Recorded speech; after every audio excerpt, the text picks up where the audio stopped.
Assalamualaikum warahmatullahi wabarakatuh.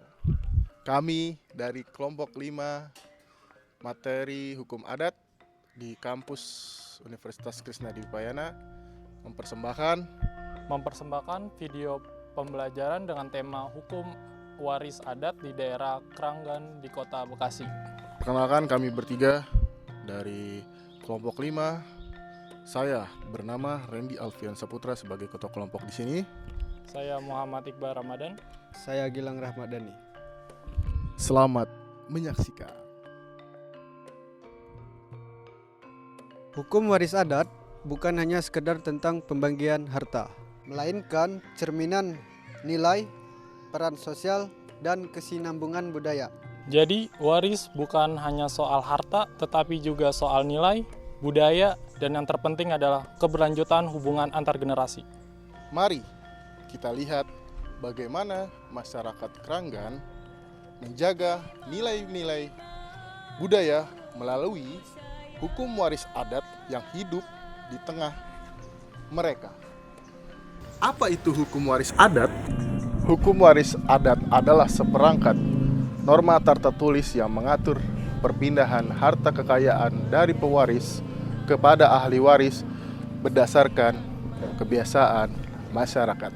Ia bersifat non-kodifikasi, berkembang secara lisan dan praktis dari generasi ke generasi. Berbeda dari hukum waris Islam yang mengacu pada Al-Quran dan hukum perdata yang bersumber dari KUHP Perdata, hukum waris adat hidup dalam konteks budaya lokal masyarakat. Ia bersumber dari kebiasaan turun-temurun yang terus berkembang mengikuti perubahan zaman, namun tetap berpijak pada nilai kekeluargaan, musyawarah, dan keseimbangan peran dalam keluarga. Hukum waris adat akan menjadi bagian dari sistem sosial yang mengatur keseimbangan peran dan kelangsungan tanah keluarga. Di Kranggan, hukum waris adat menjadi bagian dari jalinan sosial yang memperkuat relasi keluarga, solidaritas, dan keberlanjutan tanah warisan leluhur. Sistem kekerabatan patrilineal di Kranggan, di mana garis keturunan dan hak waris ditarik dari pihak ayah, yakni garis keturunan dan hak waris ditarik dari pihak laki-laki. Dalam sistem ini, anak laki-laki, terutama yang sulung, dianggap sebagai penerus utama keluarga dan pengelola harta peninggalan. Namun, bukan berarti perempuan dikucilkan sepenuhnya. Mereka tetap memperoleh hak waris, walau seringkali dalam bentuk yang lebih kecil, seperti perabotan rumah, hasil kebun, atau warisan tidak tetap. Pembagian ini lebih didasarkan pada peran tanggung jawab, bukan sekedar pada prinsip pembagian rata. Saya di sini ingin menjelaskan jenis-jenis harta warisan dan pembagian dan prosedur pembagiannya. Pembagian warisan dalam adat Kranggan dilakukan melalui musyawarah keluarga besar, tidak melalui pengadilan. Tokoh adat atau sesepuh keluarga sebagai pemeran, penengah, dan pengarah. Keadilan dalam pembagian bukan berdasarkan sama rata, tetapi berdasarkan peran, kebutuhan, dan bertanggung jawab masing-masing ahli waris. Hal ini bertujuan untuk menjaga harmoni keluarga dan keberlangsungan aset warisan. Dalam masyarakat Kranggan, harta warisan meliputi ada 3 poin. Salah satunya ada tanah, garapan seperti sawah dan kebun, rumah tempat tinggal keluarga, dan benda-benda pusaka seperti alat tani, perabotan, dan dokumen tanah. Prosedur pembagian waris tidak melakukan melalui pengadilan, tetapi melalui musyawarah keluarga besar. Melainkan melalui musyawarah keluarga besar. Dalam musyawarah ini, semua ahli waris berkumpul bersama para tokoh adat, sesepuh, atau bahkan ketua RT yang dihormati. Pembagian dilakukan berdasarkan kontribusi dan tanggung jawab tiap para ahli waris, kebutuhan ekonomi masing-masing, serta kesepakatan bersama untuk menjaga keharmonisan keluarga. Hal ini membedakan hukum adat dari sistem formal yang cenderung legalistik. Disinilah tokoh adat dan sesepuh berperan penting sebagai penengah dan memberi petunjuk. Musyawarah ini bertujuan dalam suasana kekeluargaan dan keputusan diambil berdasarkan kesepakatan dan rasa keadilan, bukan aturan hitam di atas putih. Di sini saya akan menjelaskan tentang studi kasus nyata pembagian warisan di daerah Kranggan, Kota Bekasi. Mari kita ambil contoh nyata. Seorang warga Kranggan yang meninggal dunia meninggalkan sebidang sawah, rumah, dan sepeda motor. Dalam keluarga ini, anak laki-laki tertua diberikan tanggung jawab atas sawah karena ia dianggap mampu mengelola lahan dan menafkahi keluarga. Anak perempuan diberikan hak atas rumah tua yang akan diperbaiki bersama, dan anak bungsu yang belum berkeluarga diberi perabot dan motor sebagai modal mobilitas. Meskipun tidak secara dalam rupiah, pembagian ini dianggap adil secara adat karena memperhatikan beban dan peran masing-masing. Inilah keunikan hukum waris adat. Adil tidak harus berarti sama. Pembagian ini disepakati bersama tanpa konflik karena didasari musyawarah dan nilai saling menghormati. Semua ini disepakati secara kolektif dengan pertimbangan bahwa setiap anak punya peran yang berbeda. Dalam pandangan hukum adat, keadilan tidak selalu berarti sama rata, tetapi sesuai tanggung jawab dan kebutuhan. Gotong royong dan kekeluargaan sebagai asas utama dalam penyelesaian sengketa. Pelestarian tanah leluhur agar warisan tidak terpecah dan terpindah ke luar komunitas. Peran tokoh adat sesepuh atau musyawarah mufakat sebagai penjaga moralitas dalam pewarisan. Ini menjadi bentuk hukum hidup atau bisa disebut living law yang terus ada meskipun zaman berubah. Di balik setiap warisan terdapat cerita, sejarah, dan tanggung jawab. Warisan bukan untuk diperebutkan, tapi untuk dijaga bersama sebagai sumber keberkahan. Jadi izin Bapak untuk perkenalan dirinya dengan Bapak siapa? Baik, dalam hal ini saya memang selaku pengawas daripada Jasa Kesehatan Kampung Kranggan. Nama saya Jami bin Samu. Kemudian panggilan saya sehari-harinya Mang Eket. Saya di sini mengelola di bidang ekonomi kerakyatan yang ada di Kampung Kranggan ini. Karena biar bagaimanapun setiap keinginan kita harus menguatkan dulu sumber dayanya dulu. Betul. Baik itu keuangan maupun sumber SDM manusianya. Betul. Makanya itu bagian saya. Itu kan dari awal saya membuat salah satu usaha perkoperasian untuk mengelola berdirinya atau lestarinya adat-adat budaya yang ada di Kampung Kranggan.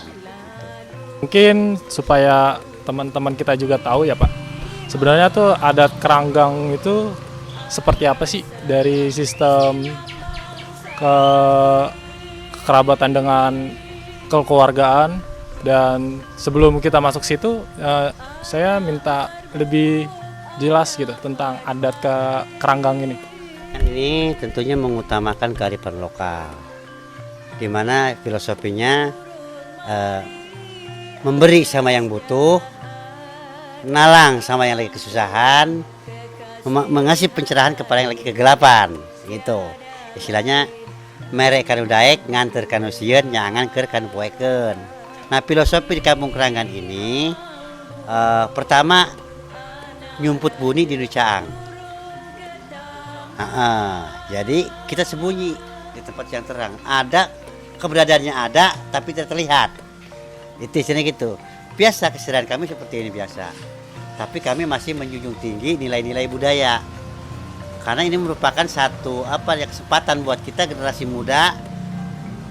Hanya dengan ini kita akan mampu menghadapi globalisasi zaman seperti ini. Kita berpegang teguh kepada prinsip-prinsip kebudayaan yang ada di Kampung Kranggan ini. Kalau perbedaan adat Kranggan sama yang lain itu apa sih Pak bedanya? Bedanya mungkin secara implementasi, tapi pada tujuannya sama. Tujuannya sama, yaitu ingin berkah selamat. Kan gitu. Cuman cara implementasinya ada yang berbagai macam syariat. Wilayah sini itu lebih kepada orang tua. Gitu. Yang dijunjung tinggi itu adalah perintah orang tua. baik buruknya itu apa kata orang tua didengar. Kalau di sini baik cara pembagian warisan, manut lah semuanya. Kalau kamu di sini, saya di sini, enggak mempertimbangkan luasnya. Yang penting sedikit cukup, banyak nyisa. Seperti itu. Berjalannya tahun kan ke tahun kan apa sih aja sih yang kayak berubah gitu? Apa budaya yang kayak sekarang ini kan? Iya. Iya, kalau budaya sebenarnya memang orang sini berkiblat ke sana. Ke budaya, ajaran para leluhur, ajaran karuhun. Itu. Cuman kalau zaman sekarang kan seiring berjalannya waktu kan zaman sudah mungkin akibat gaul kali ya anak-anak muda sekarang, gitu kan. Tetapi secara ikatan emosional masih menyimpan rasa itu. Seperti ingin mengikuti jejak-jejak orang tua. Walaupun casingnya dari bahasa juga udah ganti kan. Bahasa kampung sini kan udah nggak ada. Dulu mah kan kemana sih ya? Kamu mau kemana? Berarti campuran Betawi Sunda Nah, ya, Pak, Betawi ya, di sini Sunda ya? karena berbatasan kan kita. Kampung Keranggan ini tengah-tengah. Berarti juga gini Pak, menurut Bapak nih, sistem pembagian warisan di masyarakat Keranggan ini seperti apa sih Pak? Saya bilang tadi gitu kan, kalau orang Keranggan ini manut kepada omongan. Misalkan anak 3 nih, ada tempat 3 lokasi. Kamu di sini, kamu di sana, kamu yang ini. Manut, oke, gitu. Iya Pak, yang penting manfaat. Sedikit cukup, banyak juga harus bisa buat anak cucu. Itu. Adapun pembagian biasanya persis sama ajaran Islam. Seperti cewek, ibaratnya kan dia junjung. Berapa sih kekuatan junjung? Nggak sampai kintalan kan? Tapi kalau laki-laki bisa kintalan, nanggung gini. Kanan kiri ada tanggungan. Jadi biasanya kalau untuk contoh ya, cewek 1000 meter, laki-laki 1500. Lebih banyak lelaki seperti Banyak kayak lelaki. Islam ya Pak ya? Ya. Berarti dilihat dari tanggung jawabnya atau kayak misal lelaki itu lebih mendominasi daripada perempuan. Karena lelaki bisa menafkahi. Pertanggungjawabannya tadi. Dari dilihat dari pertanggungjawaban. Ya pertanggungjawaban. Ibarat perempuan penjunjung. Ya. Leher sekuatnya berapa sih? Paling 30 kilo atau 50 kilo paling berat udah. Tapi kalau laki-laki bisa cinta karena dia menanggung anak orang. Betul. Satu pertama istri, Menafkahi 2 keluarga, anak Pak, istri ya? menafkahi gitu kan. Tuh. Sekian dari kami kelompok 5.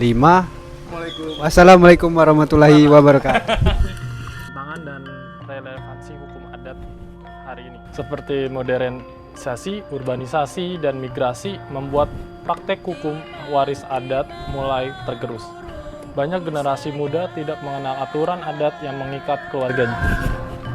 Namun nilai hukum adat tetap relevan sebagai landasan restoratif, terutama saat hukum negara dirasa terlalu kaku dan prosedural. Di tengah arus modernisasi, urbanisasi, dan migrasi, praktek hukum waris adat semakin menghadapi tantangan yang besar.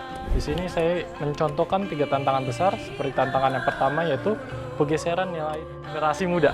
Jadi banyak generasi muda itu lebih akrab dengan hukum negara atau sistem formal dan mulai melupakan nilai-nilai musyawarah, peran sesepuh, atau keadilan adat. Contohnya seperti anak muda Keranggan yang kuliah di luar kota ketika kembali tidak lagi merasa terkait dengan adat pembagian waris yang mengutamakan musyawarah keluarga. Tantangan yang kedua adalah tidak diakui secara formal dalam sengketa hukum negara. Hukum adat sering tidak membuat tempat dalam proses hukum negara, padahal di masyarakat masih dipraktikkan. Seperti contohnya jika konflik waris lalu dibawa ke pengadilan, maka hukum adat terpinggirkan karena tidak terdokumentasi. Tantangan yang ketiga seperti komersialisasi dan alih fungsi tanah warisan. Warisan sering dijual ke pihak luar, terutama tanah garapan atau rumah tua. Ini menyebabkan hilangnya nilai spiritual dan identitas komunitas. Solusi sosial dalam keluarga karena mengutamakan musyawarah dan keseimbangan.